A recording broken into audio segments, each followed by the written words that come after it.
Greetings, hello, welcome on in, guys. Unoptimized Fool from the closet. Glad you could be here.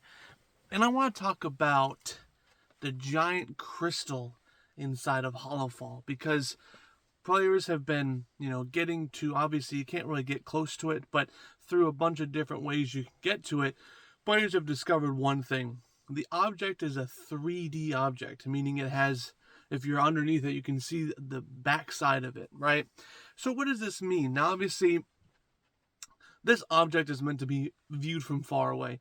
Now, usually when game development studios have objects that are 3D, that means that players are able to either be really close to it or walk around it and see its 3D shape, right? Now, normally when you have objects far away, you usually just make it a 2D plane and obviously have some depth inside the picture. And from a great distance, you can tell that it looks 3D, right? But it's not, and it saves on render.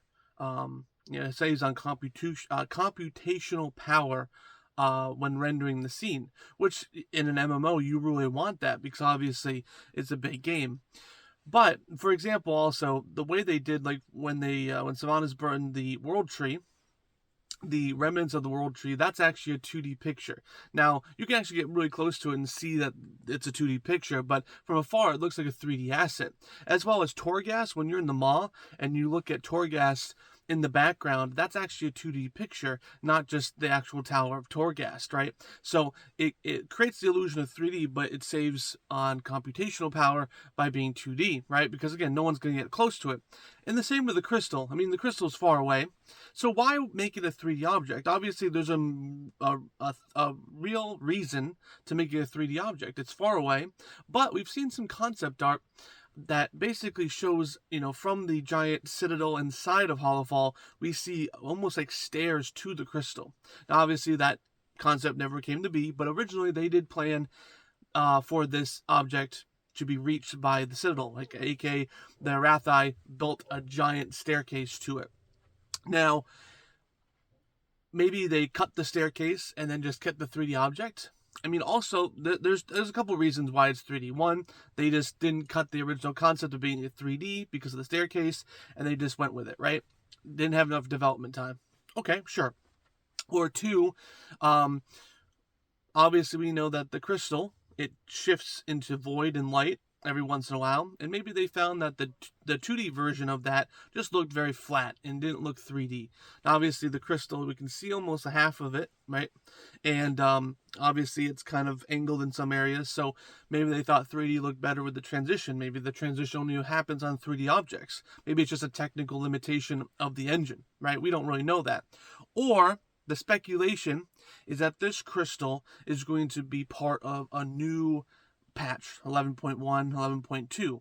Now, where's the theories in this? Well, in 11.0.5, which is going to be launching tomorrow, they're going to be releasing some snippets of information inside of Donegal, right? The Arathi are coming up to Donegal, talking to the vendors, trying to build an airship and an airfield in Kazalgar, as well as goblins are talking about this weird crystal island. So it makes me wonder, sure, we might go to the Crystal Island in 11.1 via airships that the Arathi have built, but maybe there's an underground, section to this island that's on the other side of the crystal. Maybe this is part of the crystal. Maybe there's an above ground. Now, we've known through the weekly, I can talk about the weekly quest now that dropped last week, where you have to collect the Titan fragments, that there are many crystals like that they're basically Azeroth's essence, right? So there's crystals all around Azeroth, so obviously there's probably going to be smaller ones, larger ones than the one we have in Hollowfall. So it makes me question, are we going to be on the other side of Hollowfall? Because what is on the other side of Hollowfall? I mean, obviously there's this giant cavern, giant sea, but there has to be something else. I mean, the Arathi obviously probably tried to cross this giant sea just out of curiosity, right? And to expand. So this, this kind of exploration kind of really triggers a lot of curiosity in me. So again, there's a lot of options. Hopefully it's, they're going to include the backside of the crystal eventually, or maybe we'll see the crystal. I mean, something's going to happen to the crystal. I feel Hollowfall is such an exotic area that I feel like doing nothing with Hollowfall in the next patches would be a missed opportunity. I think that's one of the best zones that we have inside of War Within. They're all great, but this one's the best. And honestly, this is one of the best zones we've had since Grizzly Hills inside of Lich King. Controversial statement, I know, but it looks like Lich King, you've been dethroned. But guys, I want to hear your thoughts. Again, thanks for listening. Giant conspiracy here in the closet. But I am Unoptimized Fool from the closet. I'll see you guys next time. Bye-bye.